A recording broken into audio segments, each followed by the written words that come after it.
राजस्थान की पावन धरती, जहां रेत की हर कण में इतिहास की गूंज सुनाई देती है, उसी भूमि पर स्थित है एक ऐसा मंदिर जो न केवल आस्था का केंद्र है बल्कि रहस्यों और चमत्कारों का भंडार भी है।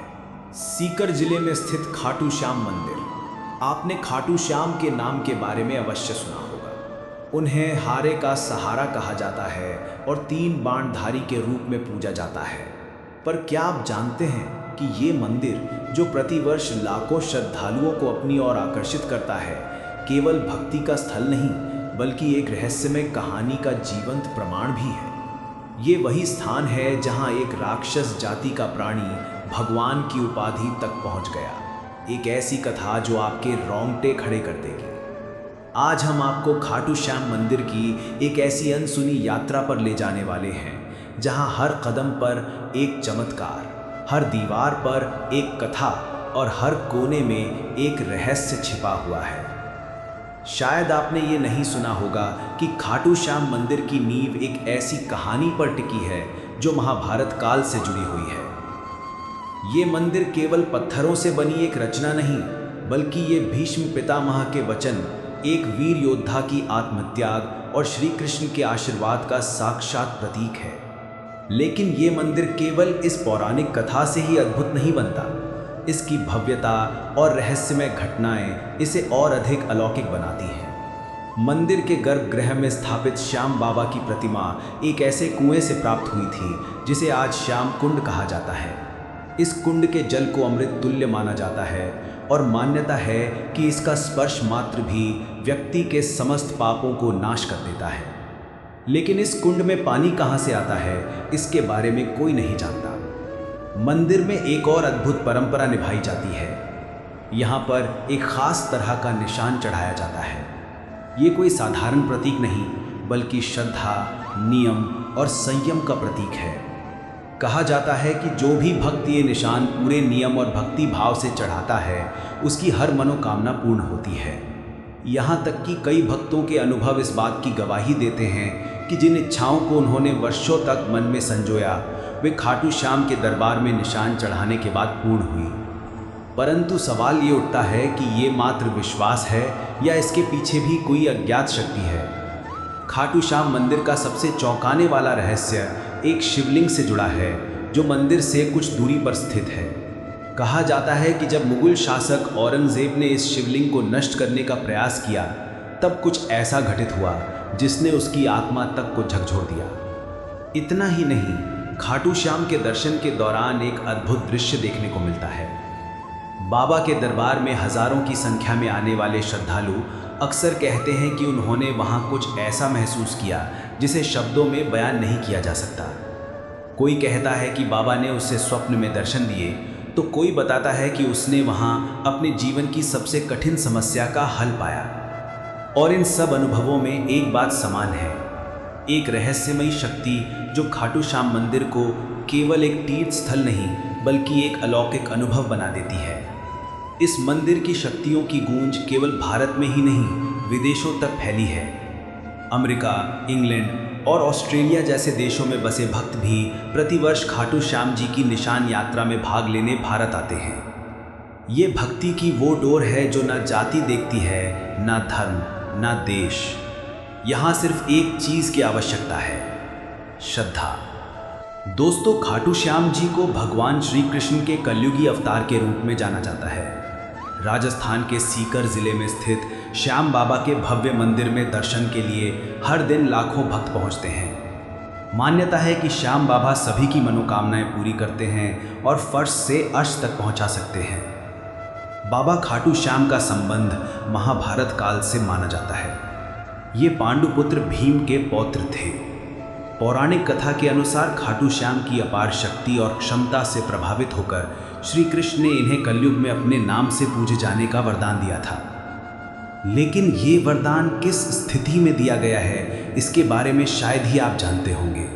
हारे का सहारा खाटू श्याम हमारा, ये तो आपने अक्सर ही सुना होगा। लेकिन हारे का सहारा बनने के पीछे की कहानी से शायद ही आप परिचित होंगे। इन सभी सवालों के जवाब मिलेंगे आपको महाभारत की उस कथा में जो आपने नहीं सुनी होगी। तो आइए जानते हैं खाटू श्याम जी की इस पवित्र कथा के बारे में। दोस्तों, इस कथा की शुरुआत होती है एक भयानक षड्यंत्र से जो दुर्योधन ने पांचों पांडवों को मारने के लिए रचा था।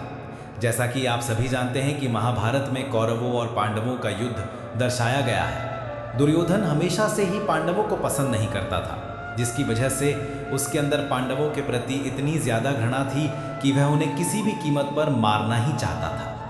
जब भीष्म पितामह ने धृतराष्ट्र से युधिष्ठिर का राज्याभिषेक कर देने के लिए कहा, तब दुर्योधन ने पिता धृतराष्ट्र से कहा, पिताजी, यदि एक बार युधिष्ठिर को राज सिंहासन प्राप्त हो गया तो ये राज्य सदा के लिए पांडवों के वंश का हो जाएगा और हम कौरवों को उनका सेवक बनकर रहना पड़ेगा। इस पर धृतराष्ट्र बोले, वत्स दुर्योधन, युधिष्ठिर हमारे कुल की संतानों में सबसे बड़ा है, इसलिए इस राज्य पर उसी का अधिकार है। फिर भी भीष्म तथा प्रजाजन भी उसी को राजा बनाना चाहते हैं। हम इस विषय में कुछ भी नहीं कर सकते।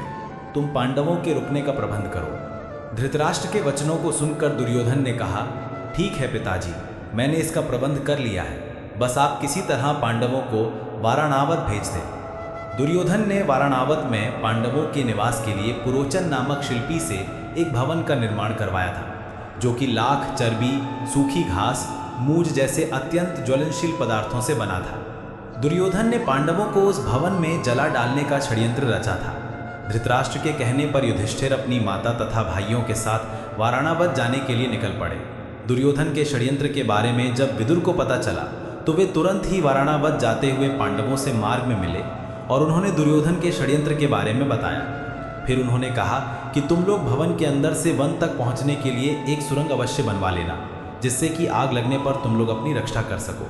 मैं सुरंग बनाने वाला कारीगर चुपके से तुम लोगों के पास भेज रहा हूँ। जिस दिन पुरोचन ने आग प्रज्वलित करने की योजना बनाई थी, उसी दिन पांडवों ने गांव के ब्राह्मणों और गरीबों को भोजन के लिए आमंत्रित किया।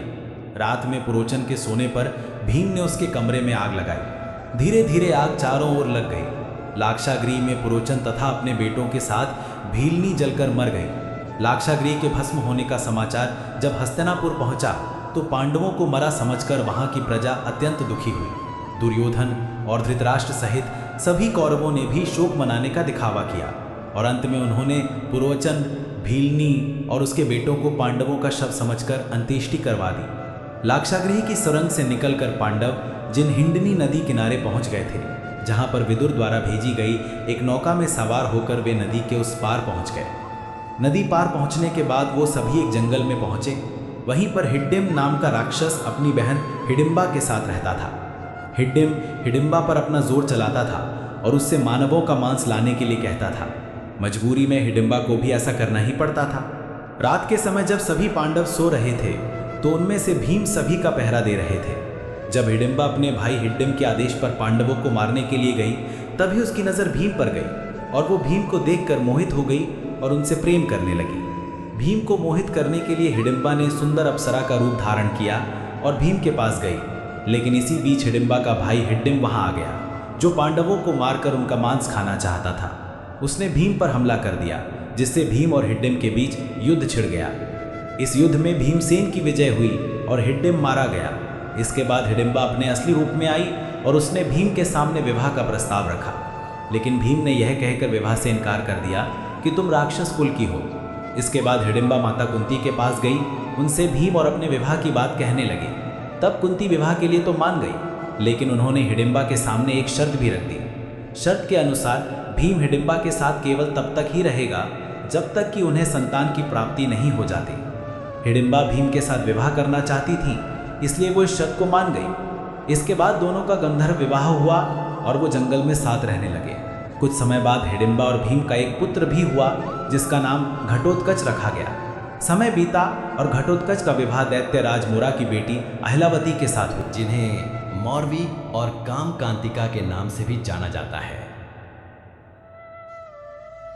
घटोत्कच और अहिलावती के 2 पुत्र हुए। घटोत्कच के एक पुत्र का नाम बर्बरीक और दूसरे का नाम अंजन पर्वा रखा गया। बर्बरीक ने शस्त्र, शास्त्र और अन्य सभी ज्ञान अपनी मां अहिलावती का आशीर्वाद लेकर प्राप्त किए। उन्होंने ही बर्बरीक को भगवान शिव की तपस्या करने के लिए प्रेरित किया, जिसके बाद भगवान शिव ने बर्बरीक से प्रसन्न होकर उन्हें 3 अभेद्य बाण दिए, जो कि पूरी सेना का विनाश कर वापस तरकश में आ सकते हैं। समय बीता और जब कौरव और पांडवों के बीच युद्ध होना था तब बर्बरीक ने युद्ध में भाग लेने का निर्णय लिया। अब वैसे तो देखा जाए बर्बरीक को पांडवों की तरफ से ही लड़ना था, लेकिन इसी बीच उनका एक वचन था जो उन्होंने अपनी माँ से लिया था कि वे हमेशा हारे की तरफ से ही लड़ेंगे। उनका ये वचन ही आगे चलकर हारे का सहारा नाम की नींव बना। भगवान श्री कृष्ण युद्ध का परिणाम जानते थे और उन्हें डर था कि कहीं पांडवों के लिए उल्टा ना पड़ जाए, अतः उन्होंने ब्राह्मण का वेश धारण कर बर्बरीक का मार्ग रोककर उनसे पूछा कि आप कहाँ प्रस्थान कर रहे हैं। बर्बरीक ने अपना ध्येय बताया कि वे कुरुक्षेत्र जाकर अपना कर्तव्य निर्वाह करेंगे और इस पर ब्राह्मण रूप में श्री कृष्ण ने उन्हें अपना कौशल दिखाने को कहा। बर्बरीक ने एक ही तीर से पेड़ के सभी पत्तों को भेद दिया सिवाय एक पत्ते के जो श्री कृष्ण ने अपने पैरों के नीचे दबा दिया था। बर्बरीक ने ब्राह्मण रूपी श्री कृष्ण से प्रार्थना की कि वो अपना पैर पत्ते के ऊपर से हटाए, वरना आपका पैर घायल हो सकता है। श्री कृष्ण ने अपना पैर हटा लिया। वह बर्बरीक से एक वरदान मांगा। बर्बरीक ने कहा, हे यजमान, आप जो चाहे मांग सकते हैं, मैं वचन का पूर्ण पालन करूंगा। ब्राह्मण रूपी श्री कृष्ण ने शीश दान मांगा। ये सुनकर बर्बरीक तनिक भी विचलित नहीं हुए, परंतु उन्होंने श्री कृष्ण को अपने वास्तविक रूप में दर्शन देने की बात की, क्योंकि कोई भी साधारण व्यक्ति ये दान नहीं मांग सकता। तब श्री कृष्ण अपने वास्तविक रूप में प्रकट हुए। उन्होंने महाबली त्यागी तपस्वी वीर बर्बरीक का मस्तक रणचंडिका को भेंट करने के लिए मांगा और साथ ही वरदान दिया कि कलयुग में तुम मेरे नाम से जाने जाओगे, मेरी ही शक्ति तुम में निहित होगी, देव तुम्हारे मस्तक की पूजा करेंगे। जब तक ये पृथ्वी, नक्षत्र, चंद्रमा तथा सूर्य रहेंगे तब तक तुम लोगों के द्वारा मेरे शिष्याम रूप में पूजनीय रहोगे। मस्तक को अमृत से सींचा और अजरमर कर दिया। मस्तक ने संपूर्ण महाभारत का युद्ध देखा एवं युद्ध के निर्णायक भी रहे। युद्ध के बाद महाबली बर्बरीक कृष्ण से आशीर्वाद लेकर अंतर्धान हो गए। तो दोस्तों, ये था बर्बरीक से 3 बाणधारी, हारे का सहारा और खाटू श्याम तक का बनने का सफर। लेकिन ये सफर अभी अपने सही अंजाम पर नहीं पहुंचा था, क्योंकि जो आज हम खाटू श्याम मंदिर देखते हैं उसके बनने की कहानी उतनी सरल नहीं है। खाटू श्याम मंदिर के निर्माण का इतिहास भी कम उलट पलट से जुड़ा नहीं रहा है। आइए अब जानते हैं खाटू श्याम मंदिर के निर्माण का संपूर्ण इतिहास। वीडियो में आगे बढ़ने से पहले आपसे एक निवेदन है कि यदि अभी तक आपको ये वीडियो पसंद आ रहा है तो इसे एक लाइक और कमेंट में जय श्री खाटू श्याम जरूर से लिखें। हमारे चैनल को सब्सक्राइब भी जरूर करें ताकि आपको इसी तरह से मंदिर की अच्छी जानकारी मिल सके। अब चलिए अपनी इस वीडियो की ओर आगे बढ़ते हैं। कहते हैं कि जब समय चुप होता है तब इतिहास बोलता है, और ऐसा ही एक इतिहास आज भी राजस्थान की धरती पर गहराई से दफन है, खाटू श्याम का इतिहास। ये कहानी है उस चमत्कारी स्थान की जहां कलयुग के वर्षों बीत जाने के बाद भी भगवान की उपस्थिति ने खुद को उजागर किया, न केवल एक घटना के रूप में बल्कि एक संकेत के तौर पर। राजस्थान के सीकर जिले में स्थित खाटू नामक गांव, जो कभी साधारण सा प्रतीत होता था, अचानक आस्था और रहस्य का केंद्र बन गया। ये उस समय की बात है जब इस स्थान की धार्मिक पहचान अब तक धुंधली थी, किंतु एक दिन जब एक गाय एक विशेष स्थान पर पहुंची तो कुछ ऐसा हुआ जिसने सबका ध्यान खींच लिया। गाय जैसे ही उस जगह पहुंची जहां बाद में रहस्य उजागर हुआ, उसके थनों से अपने आप दूध बहने लगा। ये दृश्य किसी चमत्कार से कम नहीं था। ग्रामीण स्तब्ध रह गए और जैसे जैसे इस बात की चर्चा फैली, लोगों ने उस जगह को खोदने का निर्णय लिया। जब जमीन की परतें हटाई गई तो वहां से जो निकला वो एक साधारण वस्तु नहीं थी। वहां दबा हुआ था एक सिर, एक दिव्य मुखाकृति जिसने युगों से खुद को इस धरती के भीतर छुपा रखा था। इस रहस्यमय सिर को ग्रामीणों ने श्रद्धा से उठाया और एक ब्राह्मण को सौंप दिया। ब्राह्मण ने कई दिनों तक उसकी विधिवत पूजा की, ये जानने की प्रतीक्षा करते हुए कि अब आगे क्या करना है। लेकिन जिस उत्तर की उसे प्रतीक्षा थी वो एक दिव्य स्वप्न के रूप में खाटू के तत्कालीन राजा रूप सिंह चौहान को प्राप्त हुआ। स्वप्न में उन्हें आदेश मिला कि इस सिर के लिए एक मंदिर का निर्माण किया जाए जहां इसे विधिपूर्वक स्थापित किया जाए। राजा ने इस दिव्य आज्ञा का पालन किया और सन 1027 ईस्वी में फाल्गुन शुक्ल एकादशी के दिन उस पवित्र मूर्ति को स्थापित कर एक भव्य मंदिर का निर्माण करवाया गया। समय बीतता गया और वर्षों बाद 1720 ईस्वी में मारवाड़ के तत्कालीन शासक के निर्देश पर दीवान अभय सिंह नामक एक प्रतिष्ठित रईस ने इस प्राचीन मंदिर का जीर्णोद्धार करवाया। यहीं से खाटू श्याम मंदिर ने अपनी वर्तमान भव्यता प्राप्त की। जो मूर्ति गर्भगृह में विराजमान है वह अत्यंत दुर्लभ पत्थर से निर्मित है और आज भी उसी अलौकिकता के साथ पूजनीय है। खाटू श्याम आज न केवल राजस्थान बल्कि पूरे भारत में लाखों परिवारों के कुल देवता है। गुजरात के अहमदाबाद के पास लांभा गांव में स्थित खाटू श्याम का एक और मंदिर इस बात का प्रमाण है कि बाबा का आशीर्वाद हर दिशा में फैला है। यहाँ श्रद्धालु अपने नवजात शिशुओं को बाबा का आशीर्वाद दिलाने लाते हैं, क्योंकि यहाँ बाबा को बलिया देव के रूप में भी पूजा जाता है। मंदिर की वास्तुकला उसकी हर ईंट, हर पत्थर में भक्ति की भाषा बोलती है। चूने के मुर्तार, सफ़ेद संगमरमर और पारंपरिक टाइलों का सुंदर संगम इस संरचना को कलात्मक बनाता है। गर्भगृह के शटर चांदी की परतों से सजे हैं और मुख्य प्रार्थना कक्ष, जिसे जगमोहन कहा जाता है, वहाँ की दीवारें पौराणिक चित्रों से भरपूर है। हर चित्र एक कथा, हर रंग एक आस्था। मंदिर के मुख्य द्वार से प्रवेश करते ही सामने एक विशाल खुला प्रांगण दिखाई देता है, जहाँ श्रद्धालु बाबा के दर्शन के लिए पंक्तिबद्ध होते हैं। प्रांगण से कुछ दूरी पर स्थित है श्याम बगीची, एक सुंदर पुष्प वाटिका, जहाँ से केवल चुने हुए पुष्प ही देवता को अर्पित किए जाते हैं। इसी बगीचे में बाबा के एक महान भक्त आलू सिंह की समाधि भी स्थित है, जो आज भी श्रद्धालुओं के लिए प्रेरणा का स्रोत है। परंतु इस पवित्र स्थान का सबसे रहस्यमय स्थल है श्याम कुंड, एक पवित्र जलाशय जहाँ से कभी बाबा श्याम का शीश प्राप्त हुआ था। श्रद्धालुओं की मान्यता है कि इस कुंड में स्नान करने से सारे पाप धुल जाते हैं और व्यक्ति को जीवन में परम शांति प्राप्त होती है। लोग सच्चे मन से डुबकी लगाते हैं और बाबा से अपने जीवन के कष्टों से मुक्ति की प्रार्थना करते हैं। कहा जाता है कि इस कुंड में पानी सीधा पाताल लोक से आता है, और यह सच भी लगता है, क्योंकि देखने पर आपको इसके आसपास कोई ऐसा सोर्स नज़र भी नहीं आता है। इस कुंड की यह बात इसे और भी ज़्यादा शक्तिशाली और रहस्यमयी बना देती है। मुख्य मंदिर से दक्षिण पूर्व दिशा में स्थित है गोपीनाथ मंदिर और इसके समीप ही स्थित है गौरी शंकर मंदिर, एक और दिव्य स्थल जिसकी कहानी दिल दहला देने वाली है। कहा जाता है कि जब औरंगजेब की सेना इस मंदिर को नष्ट करने पहुंची तो उन्होंने शिवलिंग पर भालों से प्रहार किया, पर जैसे ही उनके भाले शिवलिंग से टकराए वहां से रक्त के फवारे फूट पड़े। ये दृश्य इतना भयावह और चमत्कारिक था कि सैनिक तुरंत डरकर वहां से भाग निकले, और आज भी उस शिवलिंग पर वो घाव, भाले का निशान स्पष्ट रूप से देखा जा सकता है, जैसे भगवान ने स्वयं अपनी रक्षा की हो। खाटू श्याम जी का ये पावन मंदिर राजस्थान की राजधानी जयपुर से लगभग 80 किलोमीटर दूर स्थित है, और यहाँ पहुँचने के लिए श्रद्धालुओं को रिंग्स के मार्ग से होकर जाने की सलाह दी जाती है। ये यात्रा केवल एक धार्मिक यात्रा नहीं, बल्कि एक आत्मिक अनुभव होती है, जहाँ आस्था, इतिहास और चमत्कार एक साथ चलते हैं। हर साल लाखों भक्त यहाँ पहुँचते हैं, कोई आशीर्वाद पाने के लिए, कोई चमत्कार देखने के लिए और कोई अपनी श्रद्धा की अग्नि परीक्षा देने के लिए। और जब आप इस पवित्र धाम की भूमि पर कदम रखते हैं तो ऐसा लगता है मानो समय ठहर गया हो और भगवान स्वयं इस धरती पर विराजमान है। तो दोस्तों, ये था खाटू श्याम जी मंदिर के निर्माण का संपूर्ण इतिहास। आइए अब आपको बताते हैं उस खास निशान के बारे में जो बड़े ही भक्तिभाव से श्री खाटू श्याम मंदिर में चढ़ाया जाता है। यदि अभी तक आपको ये वीडियो पसंद आ रही है तो कमेंट में जय श्री खाटू श्याम जी ज़रूर लिखें। खाटू नगरी की रज में कुछ ऐसा सम्मोहन है कि एक बार जो यहाँ आ जाता है उसका हृदय यहीं अटक जाता है। और इस अद्भुत नगरी की सबसे पावन परंपराओं में से एक है बाबा श्याम के दरबार में निशान चढ़ाने की परंपरा। ये कोई साधारण रस्म नहीं, बल्कि श्रद्धा, समर्पण और विश्वास का प्रतीक है। जब भक्त बाबा श्याम के चरणों में अपनी मन्नत लेकर आते हैं तो सिर झुकाकर केवल प्रार्थना ही नहीं करते, बल्कि एक वादा भी करते हैं, हे लगदातार, हारे का सहारा, जब मेरी मुराद पूरी होगी तब मैं आपके दरबार में निशान लेकर पुनः लौटूंगा।